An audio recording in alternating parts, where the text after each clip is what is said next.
Olá, estamos começando o Direto ao Ponto. Hoje é dia de entrevistar mais um deputado estadual eleito, que vai representar você na Assembleia Legislativa do Estado do Maranhão. A conversa hoje é com Rodrigo Lago, advogado e ex-secretário de Estado da Agricultura Familiar.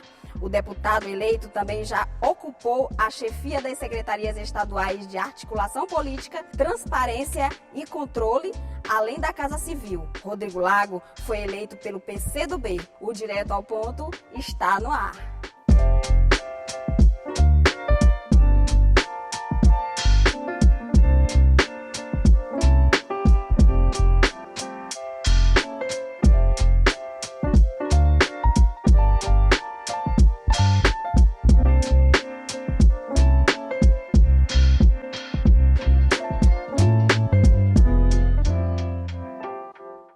Deputado Rodrigo Lago, muito obrigada por ter aceitado o convite da nossa produção para estar aqui hoje. É um prazer recebê-lo. Prazer é todo meu estar aqui na TV Assembleia, esse importante canal de comunicação com a sociedade, aqui do Poder Legislativo, exibindo a atuação parlamentar e também agora dos deputados eleitos. Eu que tenho a honra de ter sido eleito agora, com 43.292 votos, que me orgulham muito, me honram muito e aumentam a minha responsabilidade com o povo do Maranhão. Mas estou aqui à sua disposição para a gente prestar conta da sociedade, discutir um pouquinho de política, enfim, estou à sua disposição, Silvia. Qual o segredo para vencer a eleição e conquistar uma vaga na Assembleia Legislativa?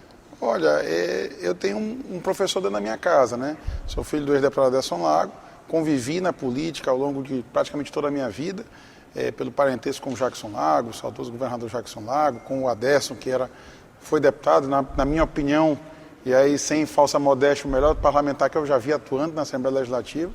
Então, a gente aprende dentro de casa, convivi com isso. E na advocacia também advoguei para políticos, né? Então, eu fiz advocacia muito forte no eleitoral, no direito eleitoral. Tinha uma atuação boa, era uma referência na advocacia eleitoral. Por conta disso, atuei com políticos, convivi na política e isso me aproximou muito de figuras importantes da política do Maranhão. Eu tinha um lado, digamos, na política, mas não era político, né? Eu era um militante da política, não era eu próprio. Mas ao trabalhar na coordenação do jurídico da campanha do Flávio Dino, em 2014, ele com o Brandão na chapa, Flávio Dino e Brandão, após a eleição eu fui convidado a ser secretário de Transparência e Controle na época. Foi um desafio para mim, eu abdicar, licenciar da advocacia para ser secretário de Estado. E ao ocupar esse cargo, acabei me transformando de fato num agente político, né? E de lá deslanchou depois uma atuação no governo, 7 anos e 3 meses sendo secretário de Estado no governo Flávio Dino. Eu entrei junto com ele e saí junto com ele, porque a lei eleitoral obriga, e resolvi ser candidato, né? Acho que todo o trabalho do governo do Estado, nesses 7 anos, me habilitou a postular uma candidatura, graças a Deus, exitosa, e eu agradeço a cada um dos 43.292 eleitores maranhenses que confiaram a mim esse mandato. O seu trabalho, a sua atuação à frente da Secretaria de Agricultura Familiar impulsionou a sua votação, impulsionou o seu bom desempenho nas urnas? Visitei quase todos os cantos do nosso estado, convivendo com as dificuldades do povo do Maranhão, com a dificuldade do homem e da mulher do campo, na zona rural, os moradores da zona rural, os agricultores familiares, as nossas quebradeiras de coco. E, de fato, pude mostrar um trabalho muito intenso lá, muitas entregas, né? Iniciamos lá, coordenamos o programa Comida na Mesa. Foi um programa criado já na minha gestão como secretário da Agricultura Familiar, a partir, obviamente, da liderança do governador Flávio Dino. Então, nós construímos esse programa, iniciamos, implantamos um programa de sucesso aqui no Maranhão, num momento de grave crise econômica que o Brasil atravessava, a inflação realmente muito, muito elevada, consumindo a renda das pessoas de uma forma geral. Então nós criamos esse programa que investiu muito na agricultura familiar. Obviamente também me deu projeção e eu acho que o reconhecimento da sociedade por esse meu trabalho resultou nesse mandato. Então acredito que o mandato é fruto de um apoio político, de uma liderança forte exercida pelo ex-governador Flávio Dino, agora nosso senador eleito, né? Também ao lado do governador Carlos Brandão, que foi sempre muito leal a ele. Então, eu acho que a lealdade a este grupo político que vem transformando o Maranhão, aliado a muito trabalho desenvolvido, a soma desses dois fatores resulta realmente num mandato eletivo que eu pretendo honrar aqui na Assembleia. A questão da fome, a questão do trabalho, todas essas carências tiveram muito reflexo? Foi muito importante. O programa Comida na Mesa tinha várias vertentes, né?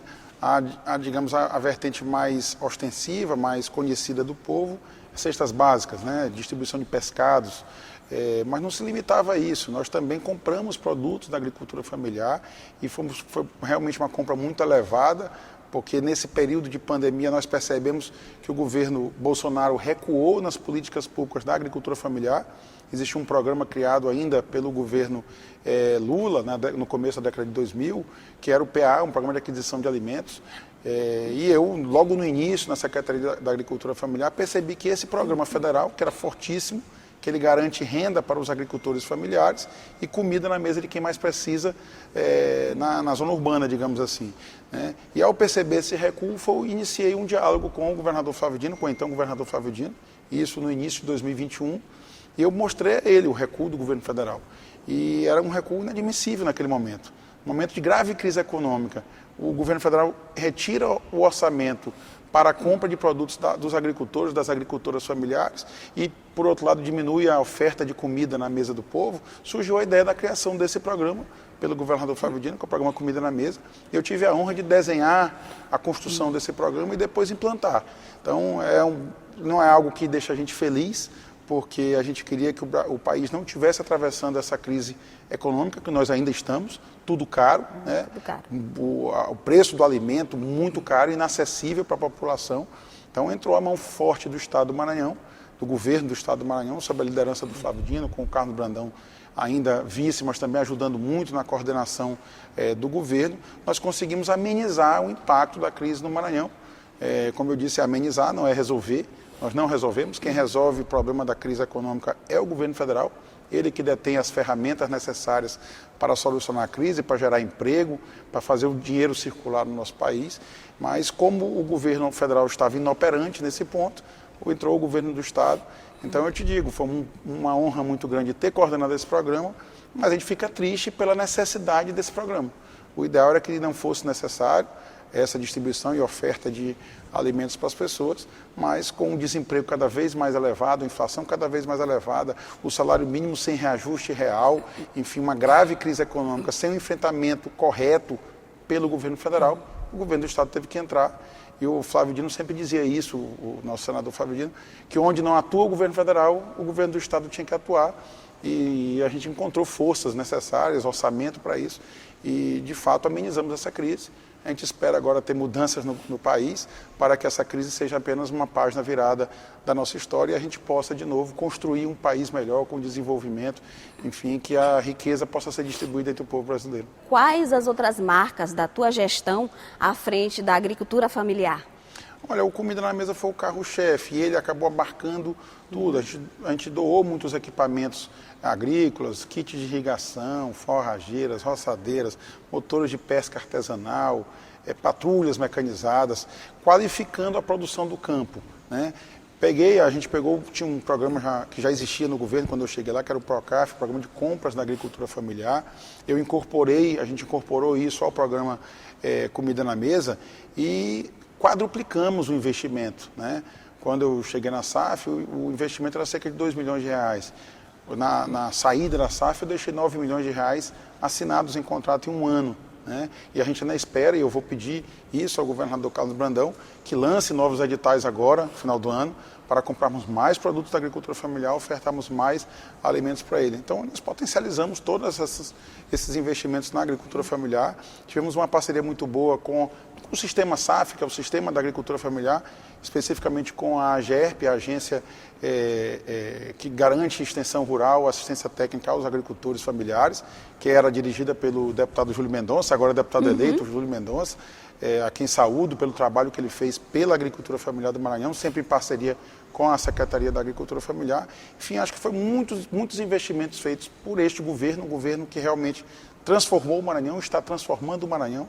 Então a gente agora espera que, numa parceria com o governo federal eleito, a gente possa investir ainda mais, e eu estarei aqui na Assembleia exatamente para isso, para cobrar dos governantes, para sugerir aos governantes mais e mais investimentos para que possa evoluir nessa política da agricultura familiar. Na Assembleia Legislativa, quais serão os teus pilares? Quais serão as tuas bandeiras? Olha, a gente quando se candidata a algo, a gente tem que propor algo, né? Eu acho que fui eleito pelo reconhecimento da sociedade com o trabalho que eu havia feito, mas uma candidatura não podia ser vazia. Então eu apresentei propostas concretas, propostas que eu acredito que sejam possíveis de se concretizar para transformar isso num mandato.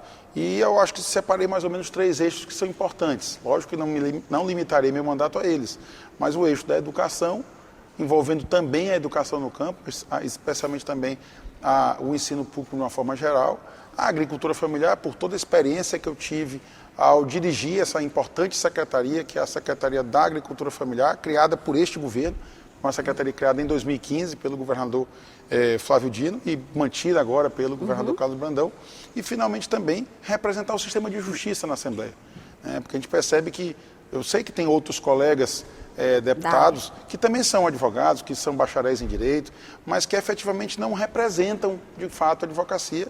Eu fui conselheiro seccional da OAB, que é uma espécie de deputado estadual da OAB, depois eu fui suplente de conselheiro federal, uma espécie de senado na OAB, são 3 advogados por estado, representando a advocacia estadual em Brasília. Então eu tive essa experiência de representar a advocacia, representar meus colegas advogados como conselheiro, e eu acho que tem muito a contribuir, um diálogo muito bom com os poderes, no caso com o Tribunal de Justiça, com o Ministério Público, com o Tribunal de Contas, especialmente no momento em que eu fui chefe da Casa Civil, com a Defensoria Pública também. Então eu acredito que esse sistema de justiça que faz a entrega da justiça mesmo ao povo, ainda carece de um representante, e eu, obviamente eleito, pretendo também representar esse segmento importante das instituições aqui na Assembleia Legislativa. Então, como advogado, acompanha as leis. O senhor já tem em mente, ou planejado, ou em planejamento, proposições para o início do seu mandato? Sim, exatamente. Foi exatamente nisso que eu apresentei as promessas, baseado nesses 3 eixos. O fortalecimento da educação. Nós tivemos agora um grandioso programa criado por este governo, que é o programa Escola Digna. É um programa que foi executado pelo Flávio Dino, continua sendo executado pelo agora governador Carlos Brandão, que inaugurou muitas escolas, que melhorou o ensino, que qualificou o magistério, enfim, qualificou os professores, deu condições dignas para os alunos, professores e para toda a comunidade escolar para evoluir no ensino, mas é um programa que a gente pode ver ameaçado com alguma mudança de governo. A gente sabe que o governador Carlos Brandão foi eleito com o compromisso de dar continuidade a esses avanços na educação, tanto é que ele escolheu como seu vice-governador o Felipe Camarão, que foi o secretário de Educação mais longevo da nossa história, foi quem mais tempo ficou à frente dessa secretaria, mas nossa preocupação é para o futuro, a gente não pode se basear apenas no hoje. E exatamente uma das propostas é uma proposta de emenda à nossa Constituição do Estado para constitucionalizar esse programa Escola Digna, garantindo investimentos realmente permanentes do governo, deste governo, que eu sei que não precisaria garantir, mas de governos futuros.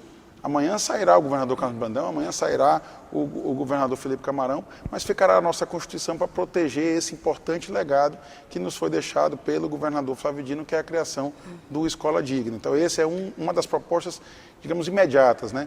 Fortalecer e regularizar a educação no campo. Nós temos muitas escolas que funcionam na zona rural, na pedagogia de alternância, os alunos vão para a escola, passam vários dias imersos realmente na agricultura familiar, recebem a educação normal e também se preparam para a agricultura familiar, para serem técnicos, enfim. E a gente precisa investir fortemente nesse segmento, porque é um segmento muito importante e necessário para a manutenção da nossa zona rural. Então, é também um compromisso meu de fortalecimento dessa área, né?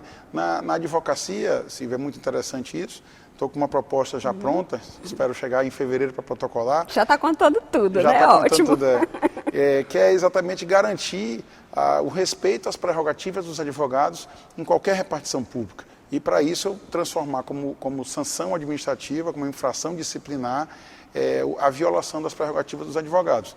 No sistema de justiça isso já acontece normalmente, porque todo mundo já é acostumado a dialogar com os advogados. Infelizmente, no Poder Executivo, especialmente, o advogado não consegue encontrar o respeito às prerrogativas dos advogados. Isso é uma constante. Eu pude presenciar isso enquanto fui conselheiro da OAB. Era constantemente, a gente recebia reclamações por parte de órgãos do Poder Executivo e não tinha uma infração para a gente punir o servidor que eventualmente desrespeitar essas prerrogativas.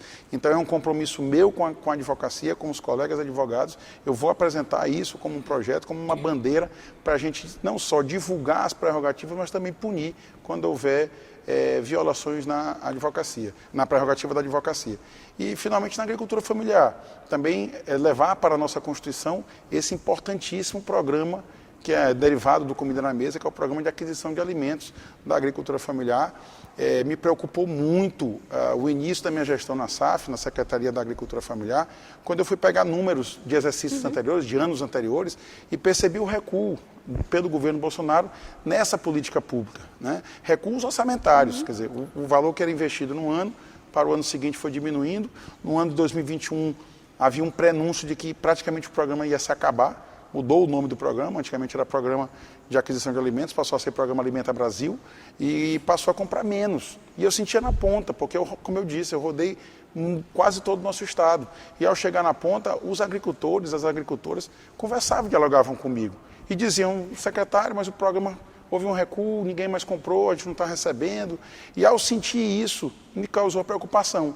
Tem coisas, tem avanços que nós fizemos neste governo que nós temos que dar uma garantia maior de que não haverá retrocesso. E a garantia maior é exatamente levar para a nossa Constituição do Estado. Então é uma proposta que eu estou levando, estou trazendo comigo, fiz essa promessa na campanha.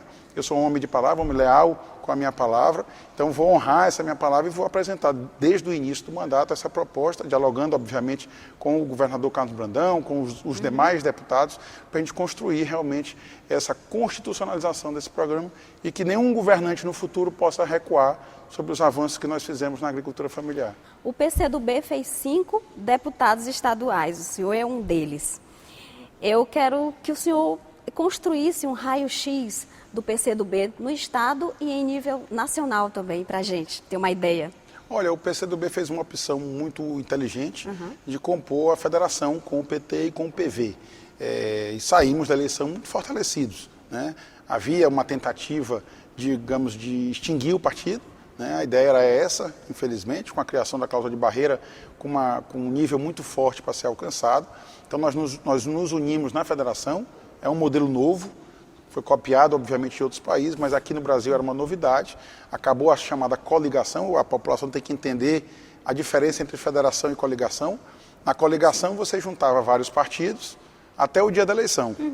Acabava a eleição, ia cada um para casa, cada um seguia um destino diferente, com a atuação parlamentar, seja nas assembleias, seja nas câmaras municipais, seja também no Congresso Nacional, completamente independentes, né? E agora nós construímos um modelo de federação, que foi aprovado pelo Congresso Nacional, e o PT se juntou com o PCdoB e com o PV para formar uma federação que está saindo fortalecida da eleição e que, se Deus quiser, comporá a base do governo Lula, que eu espero que seja eleito nosso presidente da República, e aí nós realmente nesse ponto nós saímos fortalecidos, nós fazemos parte dessa federação. Aqui no Maranhão o PCdoB mostrou muita força, porque nós elegemos 2 deputados federais, sendo que um é do PT e o outro é do PCdoB, inclusive o mais votado, o deputado federal Márcio Gerri, é do PCdoB.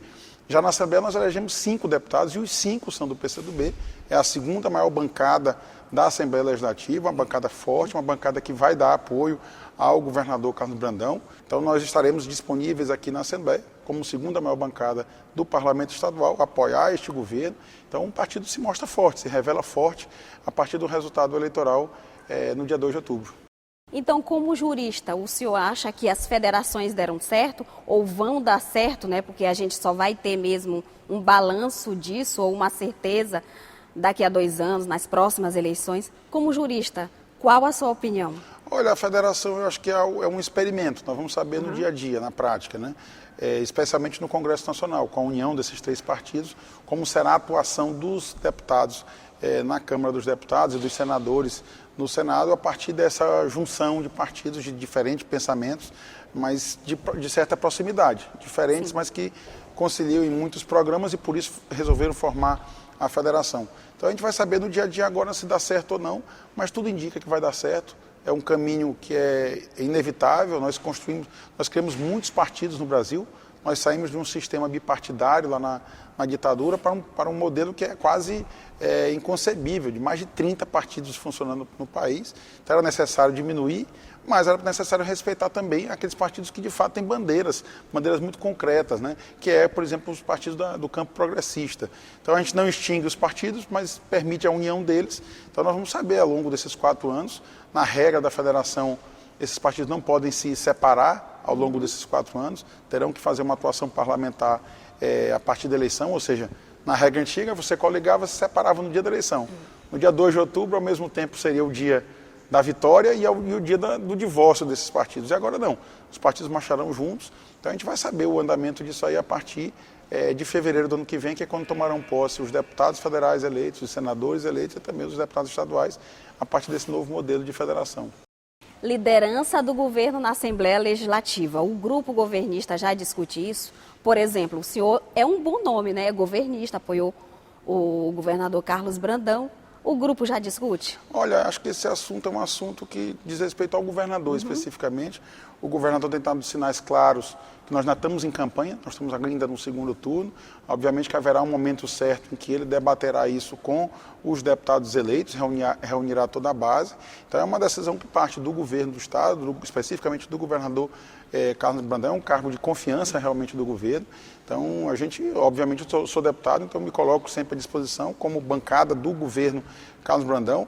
Eu disse muito na minha campanha, Silvio, em todos os cantos por onde andei, que eu queria me eleger deputado estadual para defender o legado, disse isso ao governador Carlos Brandão e ao Flávio Dino, para defender o legado do que fez o governo Flávio Dino Carlos Brandão e, ao mesmo tempo, para ser um braço forte do governador Carlos Brandão na Assembleia para defender os avanços. Porque quando a gente defendeu lá no início de tudo, que o Maranhão não podia parar, e graças a Deus o povo nas urnas permitiu que a gente concretizasse isso, que o Maranhão não parasse, a gente depende de defender esse legado do governo Flávio Dino e dar condições ao governador Carlos Brandão de avançar, né? Inclusive o próprio Flávio Dino costuma brincar dizendo que sonha com o Carlos Brandão ser o melhor governador da história do Maranhão. Então ele quer que o Carlos Brandão supere ele. Isso é natural, porque ele quer o bem do povo do Maranhão. E para isso o Carlos Brandão tem que ter uma boa base na Assembleia, e ele elegeu uma maioria na Assembleia, uma maioria ampla na Assembleia, e vai permitir a ele que faça esse governo com essa base.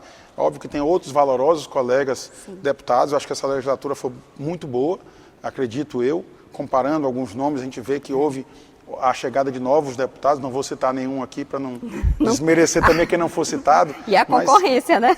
Mas tem muitos deputados que mostrarão seu valor aqui na Assembleia, muitos bons deputados eleitos agora, outros que retornaram, que já estavam na Assembleia e agora retornam com mais energia, com mais força, porque já estão mais habilitados ao parlamento. Então, a minha expectativa é de uma boa legislatura.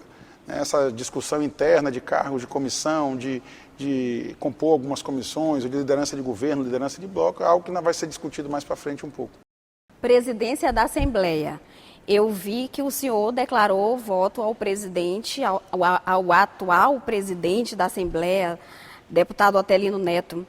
Então, como é que o senhor está acompanhando isso? Olha, a presidência da Assembleia, o Otelino já colocou o seu nome à disposição, já lançou a sua candidatura, que me conste é o único candidato já lançado.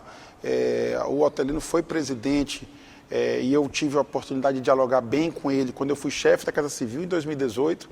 Depois continuei esse diálogo como secretário da articulação política do governo. Então foram 3 anos fazendo a articulação política do governo com o Otelino como presidente. E eu percebi primeiro ponto que dentro da casa, dentro da Assembleia, ele tinha um respeito de todos os deputados, de todos os 42 deputados estaduais. E ao mesmo tempo também foi um deputado importante para manter a harmonia entre os poderes, né, que é um pilar de qualquer regime federativo, é exatamente garantir que os poderes dialoguem e sejam harmônicos, sejam independentes. Ou seja, a Assembleia nunca foi a extensão do Palácio dos Leões, pelo menos não foi assim nos últimos 7 anos. A gente espera também que não seja mais para frente, mas tem que viver harmonicamente. E o Otelino conseguiu ser esse personagem dentro da política estadual que coordenava as bancadas, tanto de oposição como a base governista, sem crises, um bom diálogo sempre com o governo do Estado.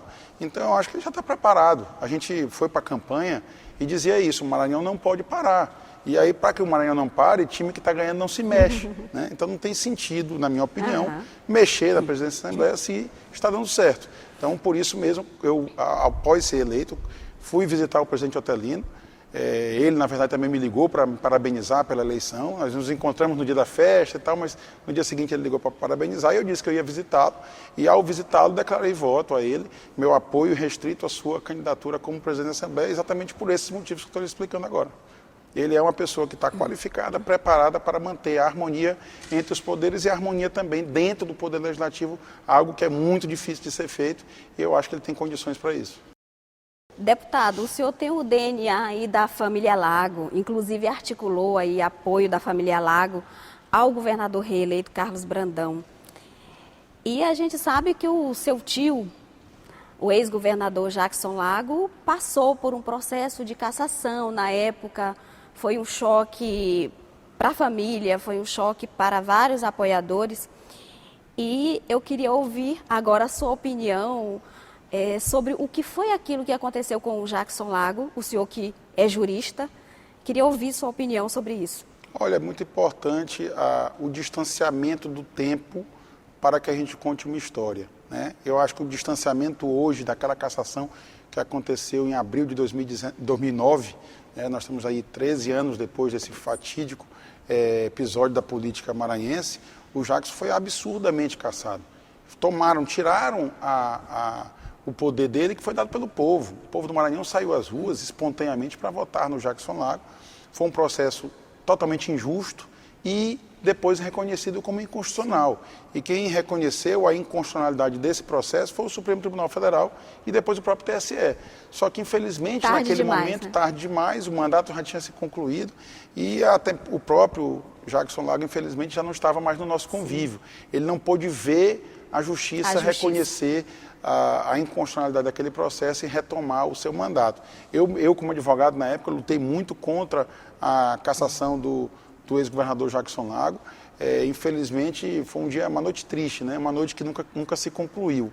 E eu sempre dizia nos discursos que quis o destino que eu me encontrasse depois com o Flávio Dino. E o Jackson sonhou com um Maranhão melhor. Ele sonhava com esse Maranhão melhor e quis, de fato, executar esse projeto de governo aqui no nosso estado, mas infelizmente não deixaram, né? E coube a mim depois ser secretário do governo e ajudar a transformação do Maranhão, algo que podia ter acontecido desde 2007 com a eleição do Jackson Lago. Então eu lutei muito. Eu não digo hoje que é só minha opinião, que o processo é inconstitucional, porque isso foi dito pelo Poder Judiciário brasileiro, que a cassação do Jackson foi injusta, foi fora da nossa Constituição, e tudo que é fora da Constituição é injusto, né? Então, é um episódio lamentável da nossa história, mas o fato, assim, digamos, o fato bom hoje na questão do Jackson Lago, eu fiz campanha agora, e você fazer uma campanha com o sobrenome do Lago, primeiro também ajudou muito na minha eleição, eu acho, porque o Jackson tem muita história no Maranhão, tem muito reconhecimento da sociedade maranhense, por onde eu andava, todo mundo perguntava, esse lago é o que do Jackson? E quando eu dizia o parentesco que a gente tinha, de fato era sempre bem recebido, né? Então eu não consegui ouvir uma única pessoa falar mal do Jackson Lago, e você sabe o quanto é difícil alguém que exerce um cargo de liderança, como o cargo de governador do estado, ser querido por todos. Porque geralmente você é querido apenas pelos seus eleitores e muitas das vezes odiado pelos seus opositores. E o Jackson conseguiu ser essa figura, né? Uma figura de um carisma muito forte. Sim. A população até hoje gosta muito dele. Para você ter ideia, 10 anos que ele já não convive conosco, tem 13 anos que ele foi cassado e mesmo assim a população ainda o tem como uma pessoa muito querida diante do seu carisma, né? Então foi importante para o governador Carlos Brandão também essa adesão. A família toda conseguiu fazer uma união em peso, uma unidade realmente. Foi a primeira vez que a família se posicionou dessa forma na eleição, desde a saída do governo Jackson. Acabava que nenhum queria se posicionar, evitava se posicionar na política e o Carlos Brandão tem esse mérito também, conseguiu conquistar a família toda, a família Lago. Então nós fizemos uma reunião da família que declarou apoio ao Carlos Brandão, revelando que de fato concordava com o seu projeto de governo, que conciliava um pouco com a história do Jackson Lago do Maranhão. E o Jackson foi um homem histórico, né? Estamos aí diante do cenário nacional de guerra, Lula versus Bolsonaro. O que o senhor tem a dizer sobre esse cenário, sobre essa guerra, sobre esse momento político que nós estamos vivendo hoje? Olha, a primeira coisa que eu peço é que ninguém brigue por conta da eleição presidencial. na eleição passada já iniciamos esse processo. Né? Na verdade, desde 2014 começou a haver um acirramento, uma polarização da sociedade, e a gente viu muitas famílias brigando entre si. Hoje nós temos uma ferramenta que é o WhatsApp, né? E aí você posta um negócio no grupo do WhatsApp de família, lá vem outro e contesta, daqui a pouco brigam, as pessoas saem do grupo, deixam de conviver. Então não é isso que nós desejamos para a sociedade brasileira, para a sociedade maranhense. A gente quer, pelo contrário, a união, né? A gente quer que as pessoas façam essa opção política de forma bem livre, né? E por isso nós temos regras eleitorais muito fortes que permitem, inclusive, o sigilo do voto. A pessoa na cabine está sozinha com o voto. Então, mas ao mesmo tempo a gente quer fazer uma campanha alegre, uma campanha livre, uma campanha que contagie a sociedade a partir de programas que são apresentados. O que eu desejo aqui é isso, é que a sociedade se pacifique, né? A gente espera que a partir da eleição haja essa plena pacificação a partir do presidente eleito, e eu luto muito pela eleição do nosso ex-presidente Lula. Acho que ele fez um governo transformador também, no começo da década de 2000. Você vai vários programas que ele fez na época, e a gente às vezes não valoriza no momento. Como eu disse, o distanciamento da história permite que a gente faça isso. Então hoje você vê, naquele momento o Brasil só crescia, hoje nós estamos enfrentando crise, o Brasil era respeitado internacionalmente, o pobre tinha direito de ter alguns avanços. Eu costumo brincar, infelizmente, uma leitura que nos é muito triste, mas o pobre tinha um jumento, especialmente nos grotões mais pobres do Brasil, e aqui também no Maranhão, trocou isso por uma moto, passou a ter uma moto, alguns trocaram até por carro, e hoje, infelizmente, as pessoas que ainda mantêm a moto, mantêm um carro, que não tiveram que vender por conta da crise, não têm um dinheiro para botar o combustível na moto, porque o combustível está muito caro, a comida também está muito cara. Então eu acho que o Lula é essa figura que pode levar o país de volta a ser um país desenvolvido, lutar contra o aumento da pobreza, que infelizmente voltou a aumentar no nosso país, lutar contra o desemprego, garantir a aplicação desses importantíssimos programas. Agora mesmo nós estamos vendo um ataque violento à educação. O ensino superior está sendo violentamente atacado pelo governo federal, sem recursos, sufocado, asfixiado, e a população não tem condições de pagar uma faculdade, infelizmente, né? Porque exatamente a inflação está corroendo o salário do trabalhador e da trabalhadora brasileira. Então o que eu defendo é a candidatura do ex-presidente Lula. Estou fazendo campanha para isso, estou todo dia nas ruas fazendo campanha, pedindo votos realmente, porque eu acho que é muito importante para o Brasil e para o Maranhão a volta do presidente Lula para Brasília. E olha que a gente está em plena eleição, né? Em plena campanha, e cortes em universidades públicas, né? Termina que é muito cruel. É muito cruel. Eu acho que a educação, e eu sempre disse isso, e por isso que eu assumi a educação como uma bandeira do meu mandato, só a educação liberta de verdade, só a educação liberta verdadeiramente. Então, uma sociedade, para ser livre, ela precisa ter educação, precisa ter formação, precisa ter conhecimento. Então, o conhecimento é a arma da educação, é a arma do cidadão para um futuro melhor. Então, quando você ataca o ensino superior, você está legando àquela sociedade um futuro muito ruim, um futuro exatamente de dependência, né?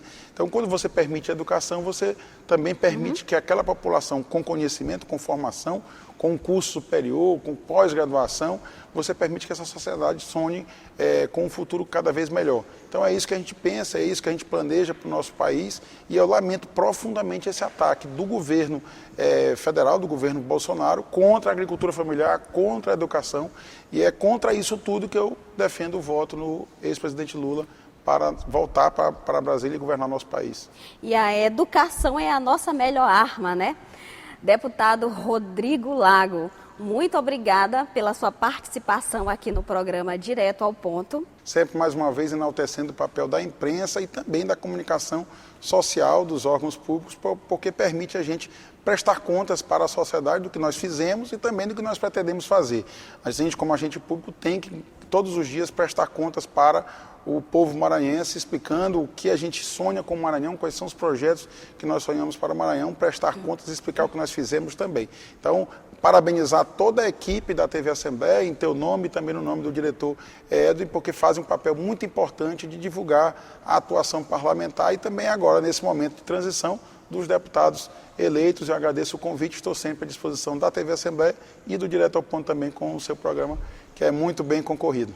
Muito obrigada. Encerramos aqui mais um Direto ao Ponto. Hoje conversamos com o deputado estadual eleito Rodrigo Lago, ex-secretário de Estado da Agricultura Familiar. Acompanhe a nossa programação pelas redes sociais. Muito obrigada pela sua companhia e até o próximo programa. Até lá!